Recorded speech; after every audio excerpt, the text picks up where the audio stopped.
A very warm welcome to all of you joining us today on yet another edition of the Spotlight. Now, as all of you know, Sri Lanka is a pearl of the Indian Ocean.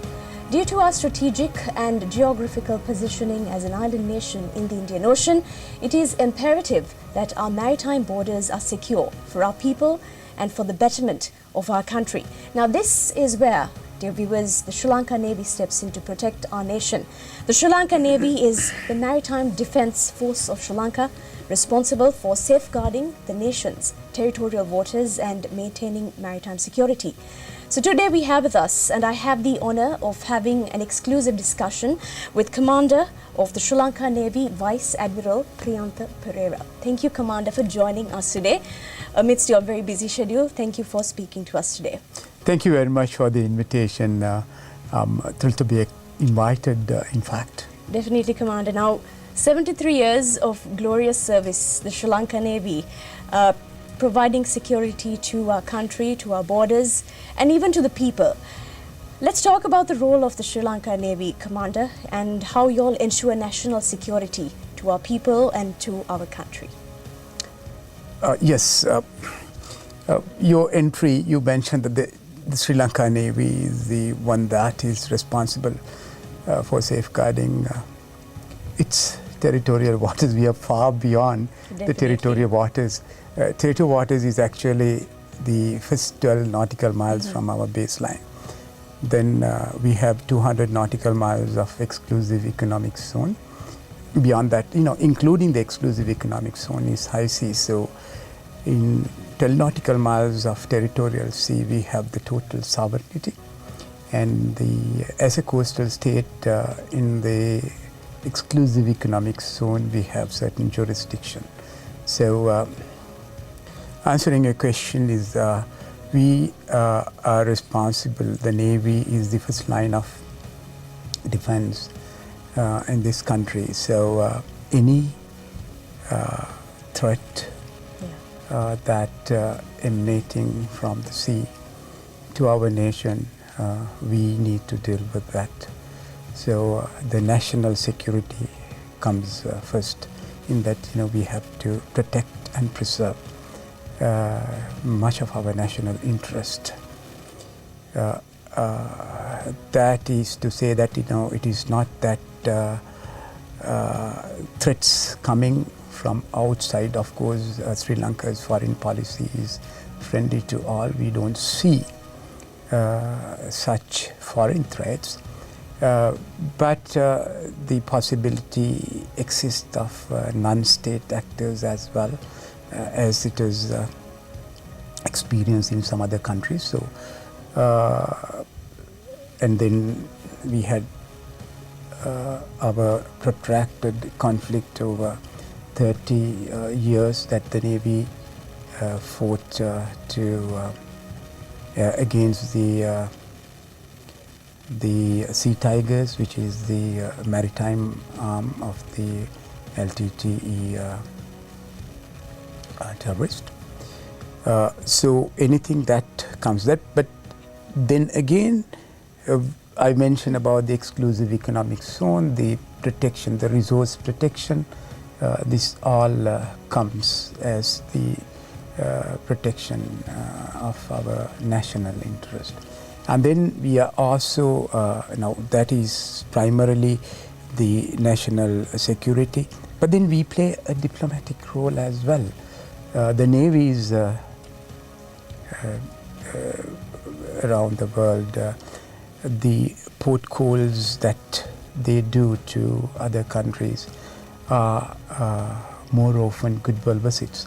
So we engage in number of activities, not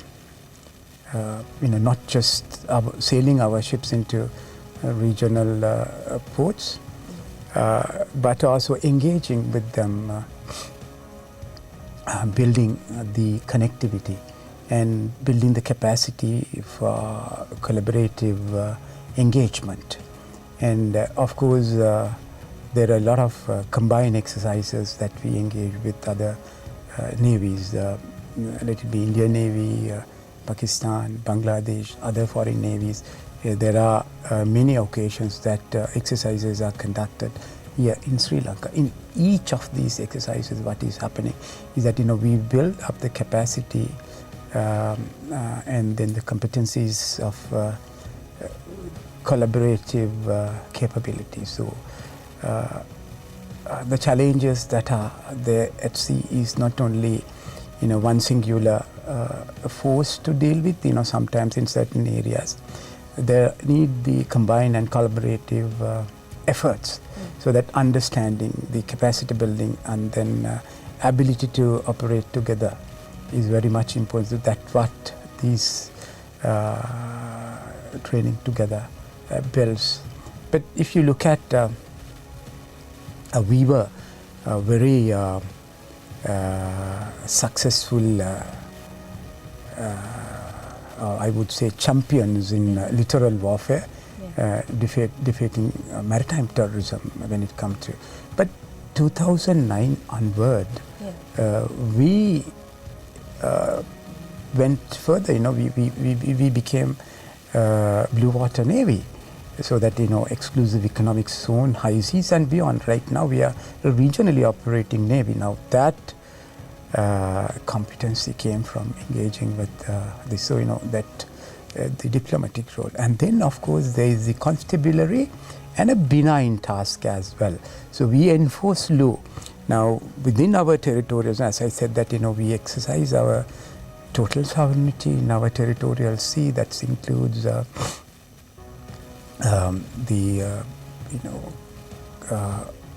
custom, immigration, resources, environmental, and all the laws in that case.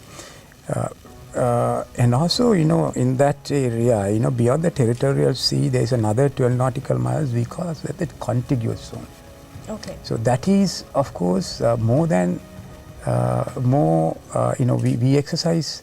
A coastal state can exercise more authority than on exclusive economic. It's come in four parts: custom, fiscal, immigration, and the environmental laws.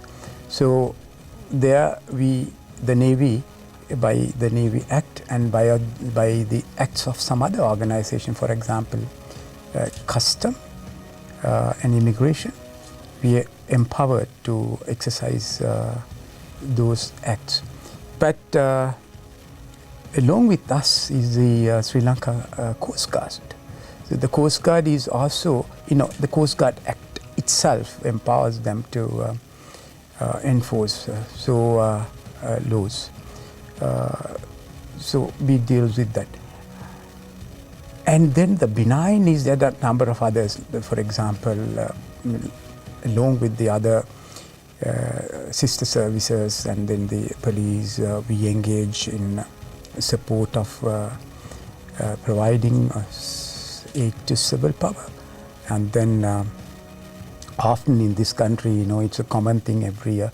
We have to face serious flood situation, at least 2 or 3 a year. That is HADR, the humanitarian assistance.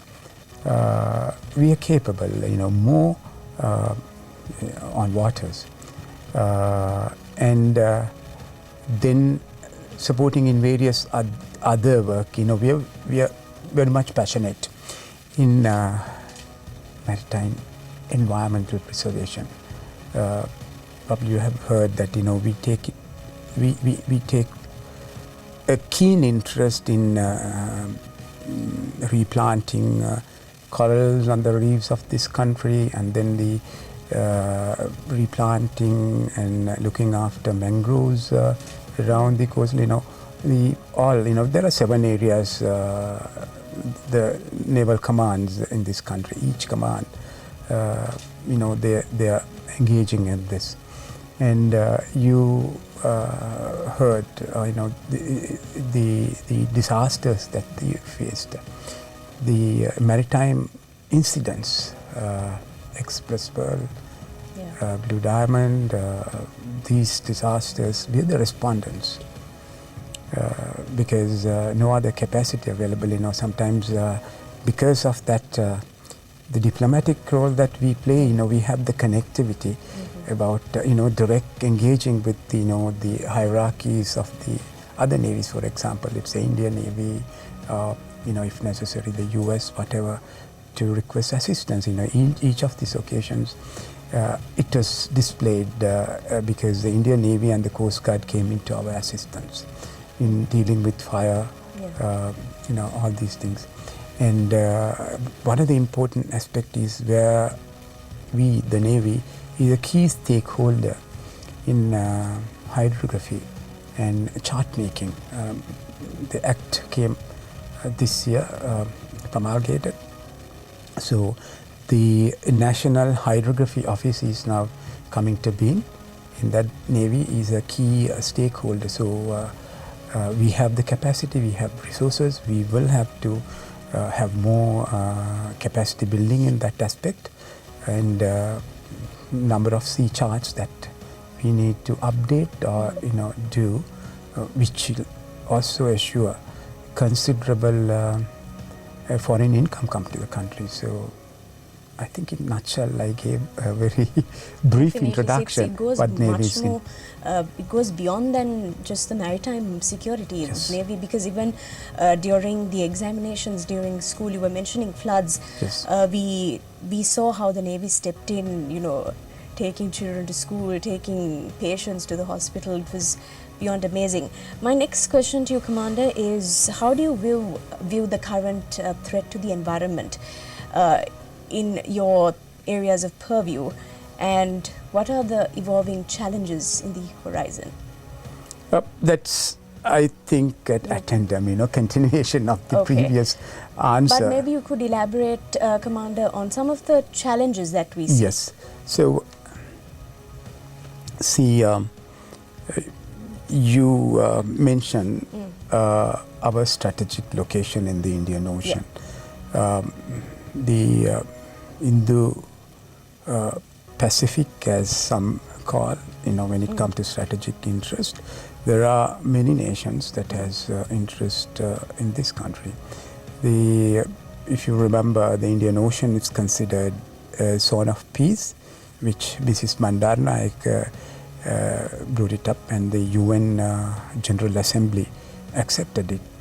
That was 1976, 78, I believe. 76 or 74, somewhere around that. So the question is whether the Indian Ocean is a peace zone as such now.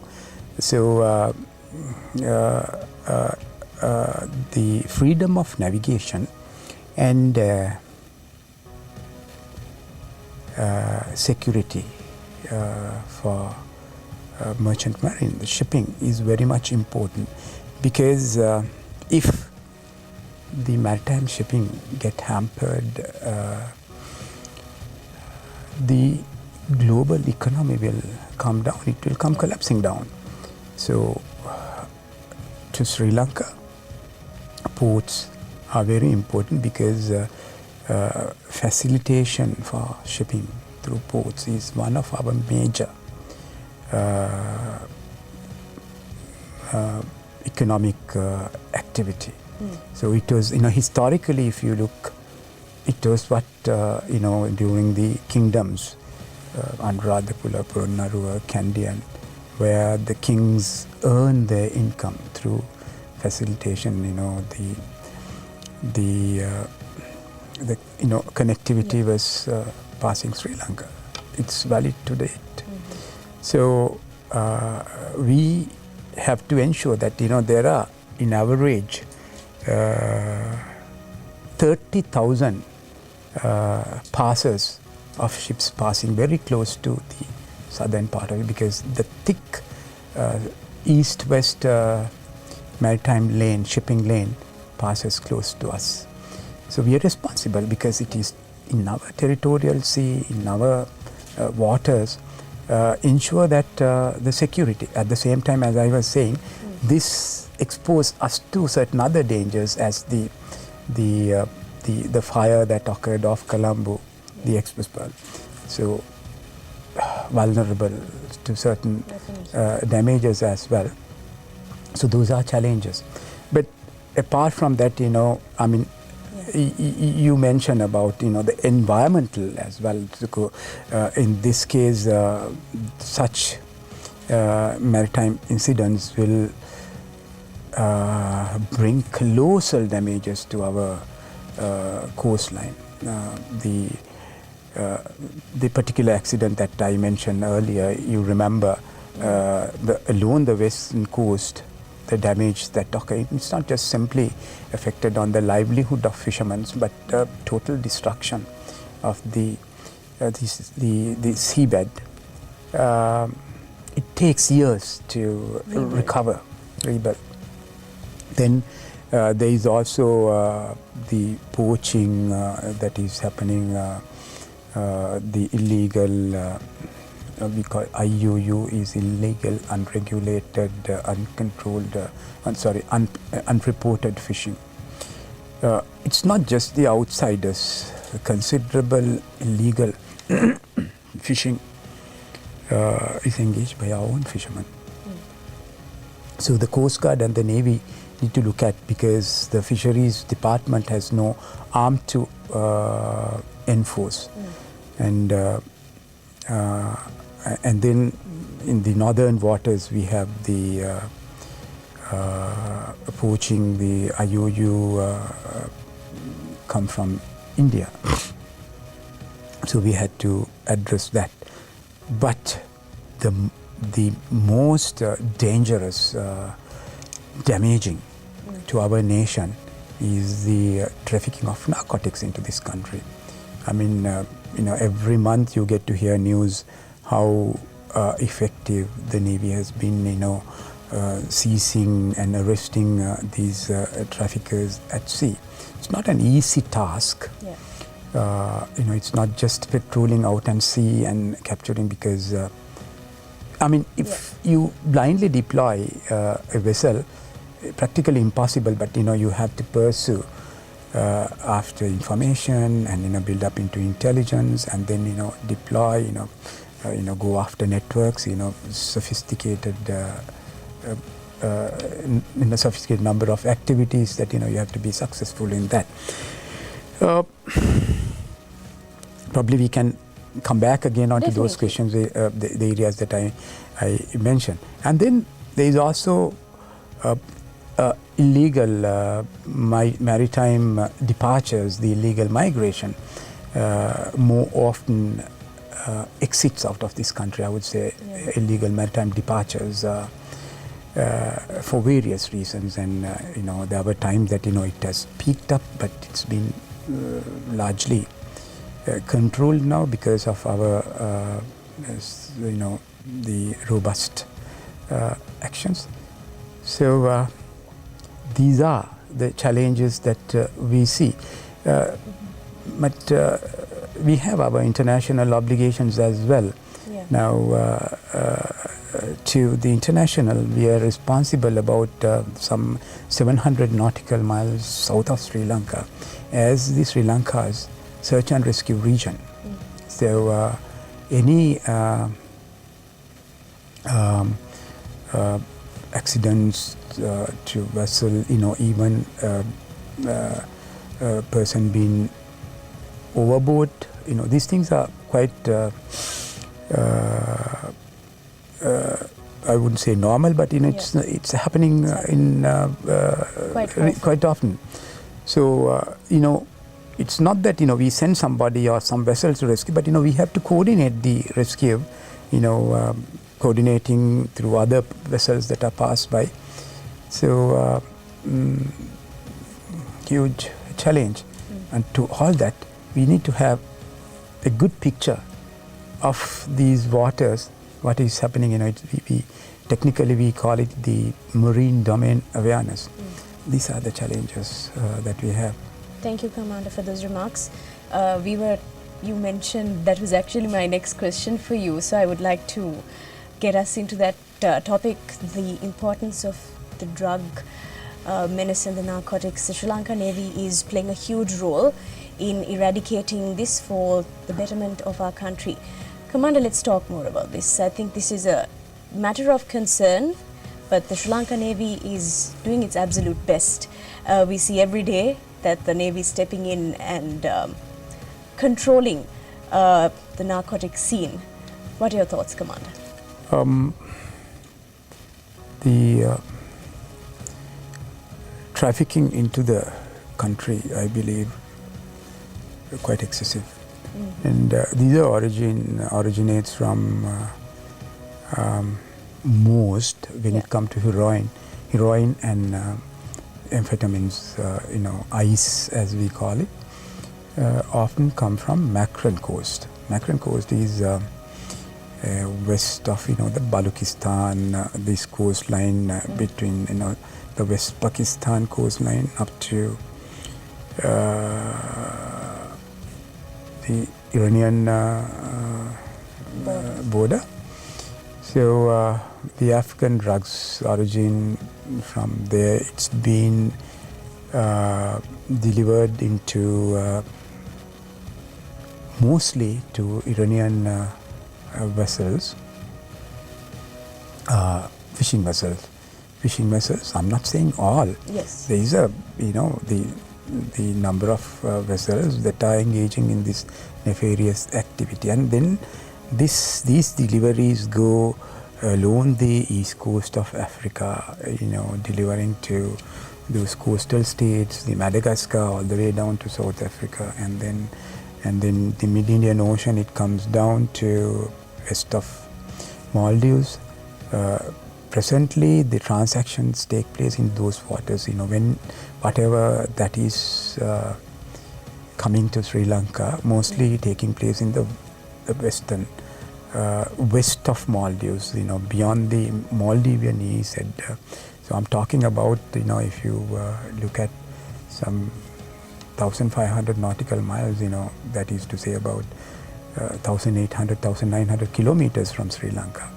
Now, this is where we have to operate. That is why I said that we are just not littoral or exclusive or high seas. We are regional, because we are actively engaging in dealing with because not that task. When it comes to fruitful, it's not addressing simply stopping the drugs coming to us.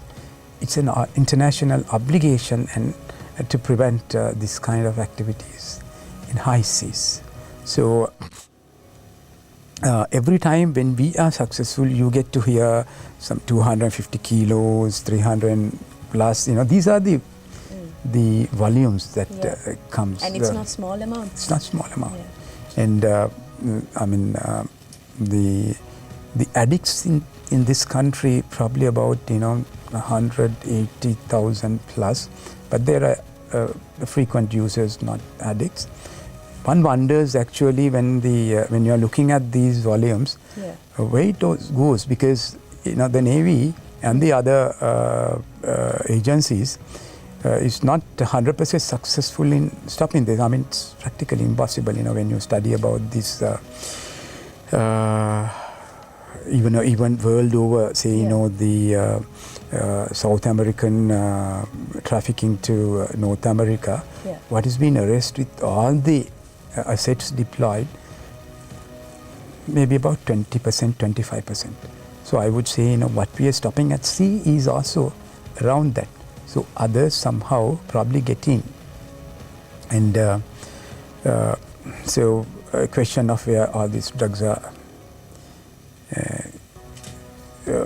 ending up is actually, a problem, yes. right? Whether these are being rechanneled as well. And apart from this, there is the cannabis that comes from our, the coastal areas of our northerly neighbors. The South Indian part. Quite a large volume that comes every year. The Navy, Coast Guard together. I'm referring to what we see is at sea, all on the coastline.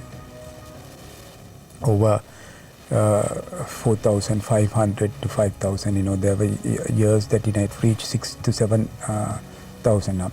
This is 1,000 kilos, or it's 4.55 tons of cannabis. So the problem is, the damage that it goes. This all goes to younger generation, the future generation of this country. And if we do not put the pressure and deter this network, I just can't imagine, how the younger generation of this country will, where that they will be heading to. Because the destructive level of drugs, I don't need to emphasize, highlights here, it's known to everybody. So we engage in many ways. We go after on ground, seeking information. Our intelligence elements are continuously engaging in this, trying to get some clue about some information of some origination of these deliveries, trafficking. And then we go after, analyze these things, and when we realize that some transactions going to take place in high seas, we deploy for that. Now these are not only happening, the organized from our shores. It's all starts from elsewhere. The narcotic, the deals that comes is through a large network. There are the overseas handling. So all these initiates from there. Some of the network top level people who somehow escaped out of here and well established, they're the people who organize, and they know it's controlled from there, and the consignments are then organized and arranged to deliver to some fishing vessels. When I mentioned about Iranian vessels, I never meant that as a group, but few. Similarly, our high seas fishing vessels, there are few that is engaging in this. Now we are also after these, and some of these elements and the people engaging are well known. So we are very much caution when these vessels are going out to sea, and we have our controlling levels at fisheries harbors. The vessels that go out to sea and they return back, they are all the Coast Guard engage in that within the regulatory framework. When they departure, it's all been checked, and who the people who are going, and when they are returning, you see that the same people come. So you don't see the drugs coming into fishery harbors. So if they're successful in the transaction, they will come somewhere close and then transfer that to another vessel, and from that to another vessel, up until it comes to the shore. So we have to lay our network, not only at sea. It's very good that, if we can seize it at far away, like, I mentioned, at such distances like, 1,500 nautical miles, because it is easy to pick a vessel. If you know some information, then, still, you get some information. It's a huge area that we have to. But with the tactics that we are using, we've been successful. But then when it comes closer and closer, the numbers, the fishing vessels, even the overnight fishing boats that go out to sea is so many, and huge area that we have to concentrate on. So we concentrate on offshore to such distances at the regional level, Indian Ocean deployment, high seas deployment, EZ deployment, and then the littoral, this territorial sea deployment. That alone is not enough. We have to be very effectively surveil the coastline. So the Navy, the Coast Guard, we have a certain deployment right along the Coast Guard, and the radars, other systems that we have.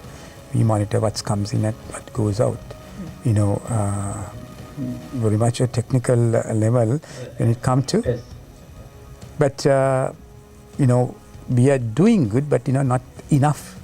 You know, we'll have to do more to you know, totally, as you said, you know, if you have to eradicate, the eradication alone is very difficult, and the Navy alone cannot play in this. But the other stakeholders in the police narcotic bureau, the special task force, the military intelligence, all are actively engaging. And you know, when I was mentioning about intelligence and information earlier, you know, what they generate is also of support to us. You know, if they were able to get some information, yes, then you know, we can go after them. Now that's about a broad view of, you know, how this drug, the narcotic trafficking is taking. Sir, because it's actually taking headlines almost every day. So, Commander, it is time we take in a first break for the interview. So remain with us and we will be back. Welcome back to the Spotlight this Monday evening. We are in conversation with Commander of the Sri Lanka Navy, Vice Admiral Priyantha Perera. Commander, my next question for you, it's a bit of a follow-up question from my before the break. Two officers recently from the Sri Lanka Navy were arrested over the possession of drugs, also known as ice. This incident brought a few questions in the minds of people. What are your thoughts on this, Commander? Yeah, let me be very much straightforward and candid on this. No, we discussed earlier how committed that we are in curtailing, addressing, and you know, fighting the drug menace to this country. When we enlist officers, recruit our sailors, you know, a huge process of, you know, training them into, you know, we instill discipline, we make them professionals, we build their character. But I cannot deny the fact, you know, there'll be always few spoiled eggs, right? And these unfortunate two souls probably because of the environment, the associates may have got into this. Unfortunately, doesn't mean to say at all that the citizenry here look at the Navy in a way that, you know, a generalized picture against the Navy. Unfortunately, when these two arrests came, it is portrayed in such a way, you know, sometimes, you know, in media, you know, how appeasing the certain news are. So I believe that's what happened. But that may have even raised a question or two among, you know, within the public, why Navy?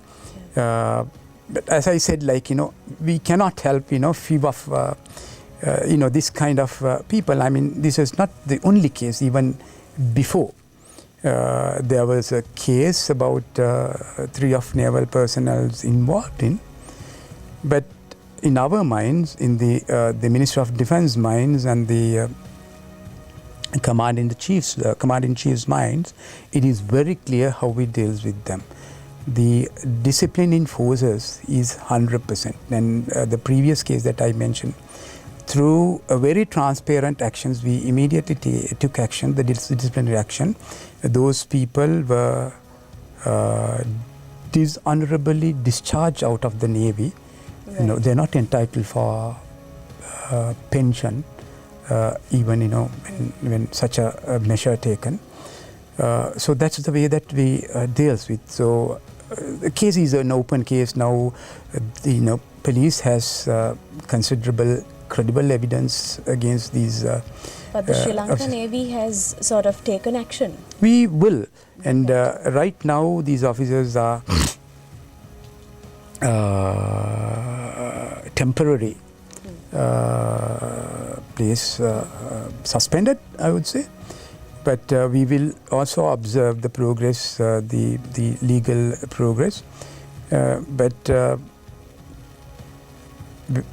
what I assure is that there'll be stern action against them. There'll be the legal action in courts, but also the disciplinary action in the Navy as it was displayed earlier. But this, few cases like this should not have any doubts in public mind what the Navy is all. We build in our officers, the character building is one primary requirement, a concern in the Navy. So, we as much as possible try to make good characters, whether it's officers or the ratings. So that's our effort. But unfortunately, this is, a case or two like this. So, one's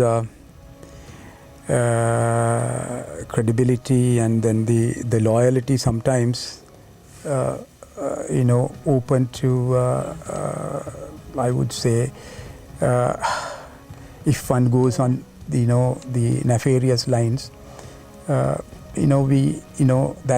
efforts that we have taken to build the character, it's undermined, and can't help going notorious. So I assure the Navy 100% on to job, and this is not a general allegation that should be pointed towards the Navy. Because the work that the Navy does, you cannot measure it, Commander. So a few incidents like this shouldn't be the general conception or idea of the Sri Lanka Navy. We shouldn't be judged Definitely. by such occasional act. Yeah, Commander, how prepared is the Sri Lanka Navy to counter the acts of illegal fishery? Fishery, the illegal fisheries are, the foreign fishery, the IUU, the poaching that takes place, and we have a large exclusive economic zone where the living resources, which the fish in that case, that we need to survey, carry out surveillance to see that in the other areas also this is happening. But it is very much less. There are other international fishing vessels that are operating in high seas, but not so much in our EEZ. So that is to a greater effect. To greater extent, we are effective in our surveillance and the marine domain awareness monitoring. But in the northern waters, this is a different case, because this is an age-old question, a situation where we have been facing the Indian poaching in our waters. Goes back years, the history. When you talk about the delimitation of the international maritime border, the 1974-1976 agreement, subsequent acts. But it's very clear in these that once it is divided, the Sri Lankan waters are for Sri Lankan fishermen. But I believe one of the serious issue is on the other side, the Indian side, the supersaturation in the industry. Because then their resources are not so much, they penetrate into our waters. And to this we deals with, we arrest frequently these vessels that comes into our waters in poaching. This year alone, first 3 months, I think some 23, 24 vessels that we have arrested with crew, and they've been prosecuted. and then we chase away because practically the numbers that comes, it is not possible to arrest them all, and that is also bilateral issues that are involving it. But as much as possible that we put pressure, we deter. But it continues to happen. But this, I think, at fishery management level, at the fisheries ministry, fisheries department, and then the Indian side, they need to look at more robust ways of managing. One proposal suggestion that I can make is that we, the Sri Lankans, were also at sometimes, I'm talking about some 20, 30 years back, we were traditional fishers. Yeah. But we have 5,000 plus strong high seas fishery fishing fleet in this country now, right? And out of that, about 4,000, 400, 500 boats maybe are with the vessel monitoring system. So we see actually where these vessels are. So this is also something that the Indian fishery management need to look at. Instead of engaging in this coastal water fishery, they need to look at high seas fishery options and converting these vessels capable of doing high seas, because the entire Pork Bay is available as high seas for one to go and harvest much profitable fishery. So this is just a suggestion. Yeah. So everybody concerned. But we, the Navy and the Coast Guard, is dealing with at our best to keep it at bay. Commander, my next question for you, so many questions to ask, but time is ticking. If you could briefly talk to us, Commander, on the technologies that the Sri Lanka Navy is going to use and is using in the foreseeable future, because we also know that the Sri Lanka Navy is constantly on the move, keeping up with bilateral relationships internationally. What is a plan like? Yeah, no, this is the very comprehensive research study that we did recently. Right. Making the proposal to the government, I handed over this volume very recently to His Excellency the President. Now this proposed what should be the naval strategy. When I say naval, that is both Coast Guard and the Navy, naval strategy 2030 and beyond. Right. So you hear a lot about this 2030 defense review, right sizing. So addressing into that, we looked into this, and it's a very comprehensive study, what our strength should be, what our technology enhancement, what should be the force structure, the manpower, all that we have in detail looked in this. Yeah. And one of the key issue, as I mentioned earlier, is the marine domain awareness. We need to understand. We have a reasonable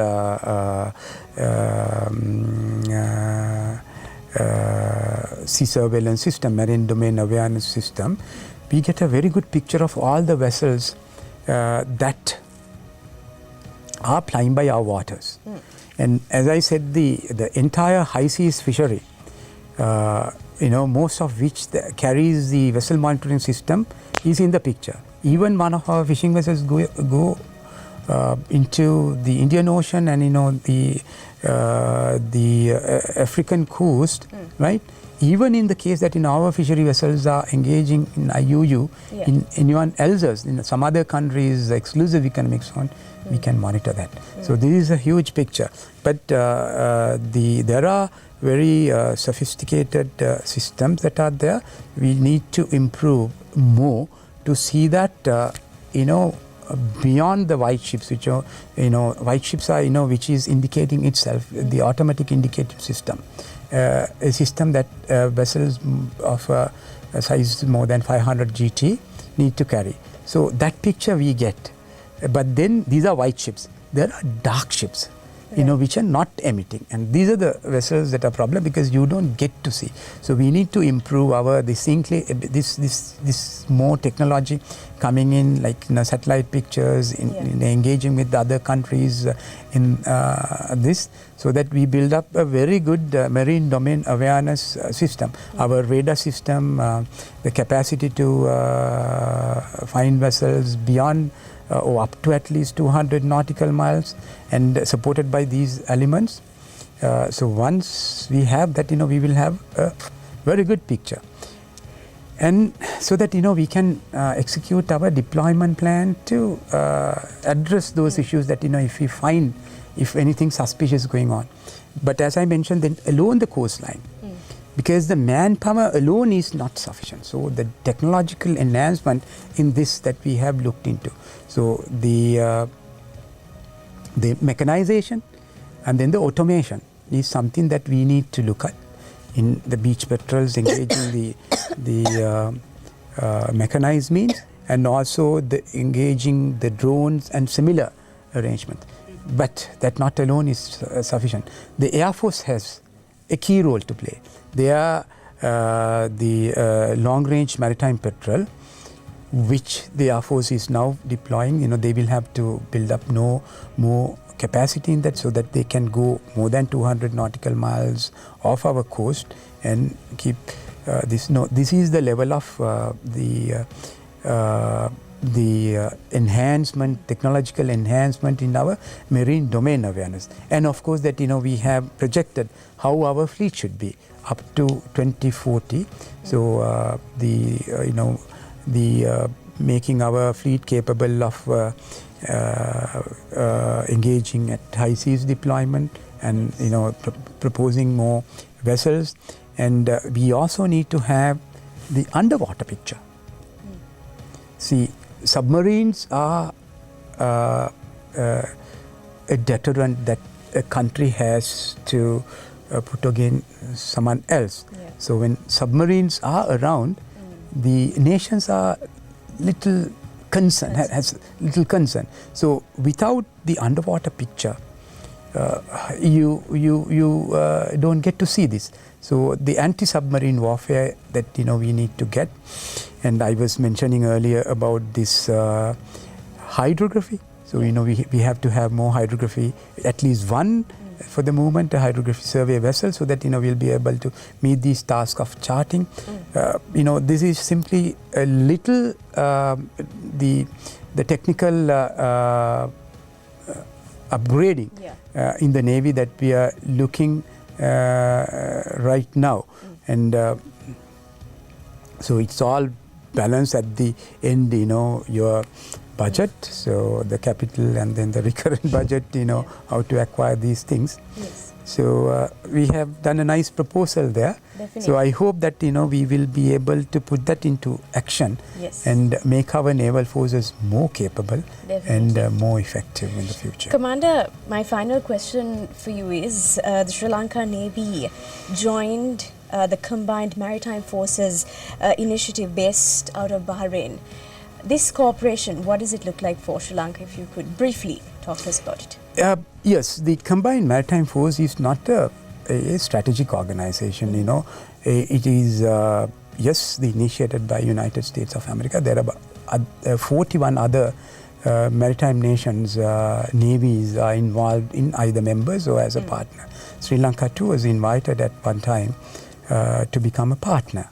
Right. So, for us, there'll be considerable benefits coming out of that. One is, now the CMF has 6 task forces, Task Force 150 to 156.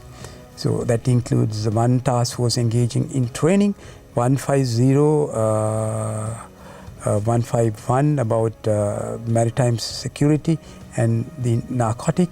So our interest in internationally addressing narcotic trafficking rhyme well with the Combined Maritime Forces, its interest.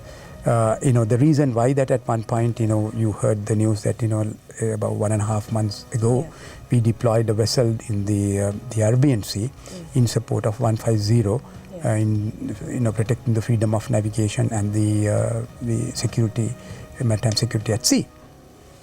So this allowed us to establish ourselves, and the connectivity. You remember, a month or so back, the hijacking of one of the Sri Lankan fishing vessels. Yes.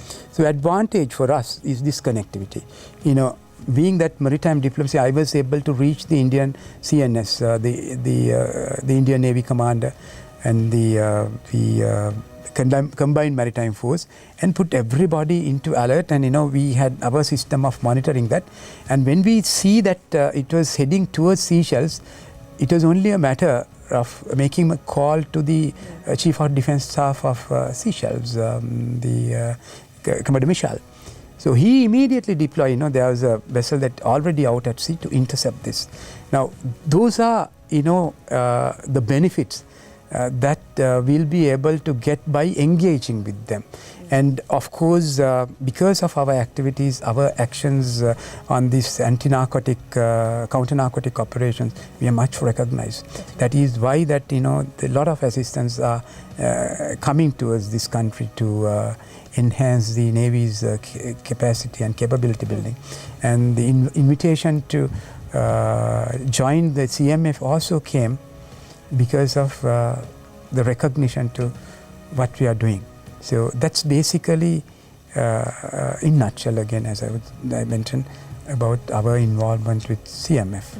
And we will be able to place one national liaison officer there. Right. We'll be able to work with them, and quickly, even some, if something necessary about counter narcotics operations, giving information, that is possible because they have more high-tech capability. Definitely. In going after information. All right, Commander, time has caught up, and to be honest, I also learned in-depth things about the Sri Lanka Navy, because as a media organization, we do disseminate information, but sometimes we don't really see the intricacies and the depth into which and to the extent you are going into protecting us. Not only, as you mentioned, not only protecting our borders, but also enabling a smooth flow of running systems in the country for the people, and also being supportive towards our nation. So on behalf of ITN, thank you for having this very exclusive discussion with us, and wishing you and the Sri Lanka Navy nothing but the very best. Thank you, Mariella. Of course, as you said, time is not enough. Definitely sufficient to dwell into this vast subject. Yes. But I think we discussed a lot, making many things clear to the public. Thank you very much. Thank you, Commander. So we were in conversation with Commander of the Sri Lanka Navy, Vice Admiral Priyantha Perera, for an exclusive discussion on the happenings of the Sri Lanka Navy and the service that they provide to us and to our motherland. And that brings us to the end of yet another edition of the Spotlight. Join us again next Monday, same time, same place. Until then, have a pleasant night and be safe.